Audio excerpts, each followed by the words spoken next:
2026-27 साठी कोल्हापूर जिल्ह्याचा 47,000 कोटी रुपयांचा वार्षिक पतपुरवठा आराखडा मंजूर. खरीप पीक कर्ज वितरणाचे जुलै अखेर 100% उद्दिष्ट पूर्ण करण्याचे जिल्हाधिकाऱ्यांचे निर्देश.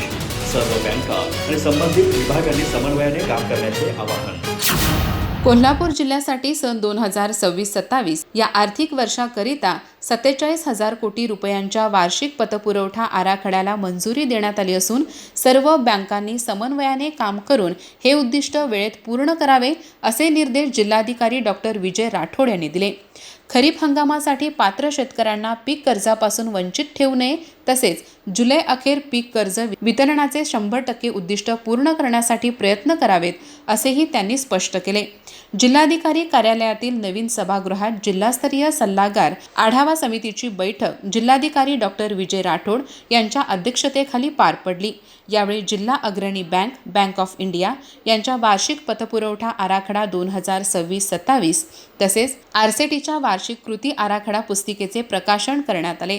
बैठकीत बोलताना डॉक्टर राठोड म्हणाले, पीक कर्ज योजना आणि अन्य शासकीय योजना अंतर्गत बँकांकडे प्राप्त होणारी कर्ज प्रकरणे वेळेत निकाली काढावीत.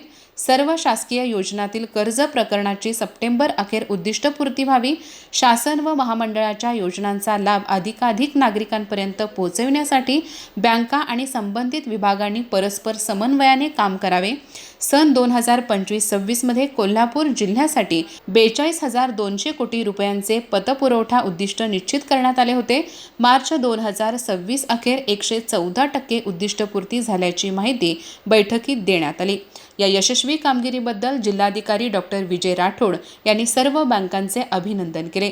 जिल्हा अग्रणी बँकेचे व्यवस्थापक मंगेश पवार यांनी वार्षिक पतपुरवठा आराखड्याची माहिती देताना सांगितले की नव्या आराखड्यात कृषी क्षेत्रासाठी 8,000 कोटी रुपये, त्यापैकी पीक कर्जासाठी 3,900 कोटी रुपये तर सूक्ष्म, लघु व मध्यम उद्योग MSME क्षेत्रासाठी 15,000 कोटी रुपयांचे उद्दिष्ट निश्चित करण्यात आले आहे. बैठकीत प्रधानमंत्री रोजगार निर्मिती कार्यक्रम, मुख्यमंत्री रोजगार निर्मिती कार्यक्रम, प्रधानमंत्री मुद्रा योजना, PM Svanidhi, stand up India, Vishwakarma योजना, बचत गटांना पतपुरवठा, कृषी पायाभूत विकास निधी तसेच विविध महामंडळाच्या योजनांचा आढावा घेण्यात आला.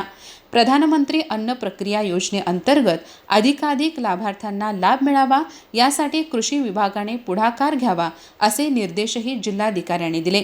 यावेळी मुख्यमंत्री रोजगार निर्मिती कार्यक्रम, प्रधानमंत्री रोजगार निर्मिती कार्यक्रम, बचत गटांना पतपुरवठा आणि PM स्वनिधी यासह विविध शासकीय योजनांमध्ये उल्लेखनीय कामगिरी करणाऱ्या बँकांच्या जिल्हा समन्वयकांचा प्रशस्तीपत्र देऊन गौरव करण्यात आला. बैठकीस जिल्हा परिषदेच्या मुख्य कार्यकारी अधिकारी डॉक्टर जास्मिन, उपमुख्य कार्यकारी अधिकारी संतोष जोशी, भारतीय रिझर्व्ह बँकेचे व्यवस्थापक विशाल गोंडके, बँक ऑफ इंडियाचे विभागीय व्यवस्थापक हितेंद्रनाथ श्रीवास्तव, नाबार्डचे जिल्हा विकास व्यवस्थापक रोहन मोरे, जिल्हा मध्यवर्ती बँकेचे मुख्य कार्यकारी अधिकारी GM शिंदे, जिल्हा अग्रणी बँक व्यवस्थापक मंगेश पवार, जिल्हा उद्योग केंद्राचे महाव्यवस्थापक अजय पाटील, जिल्हा कृषी अधीक्षक जालिंदर पांगरे, जिल्हा उपनिबंधक निळकंठ करे, जिल्हा ग्रामोद्योग अधिकारी श्रीकांत जोंधळे, RCTचे संचालक प्रशांत कापूरकर यांच्यासह विविध विभागाचे अधिकारी, महामंडळाचे प्रतिनिधी आणि बँकांचे जिल्हा समन्वयक उपस्थित होते. अधिक माहिती आणि ताज्या घडामोडींसाठी आजच आमचे चॅनल सबस्क्राइब करा.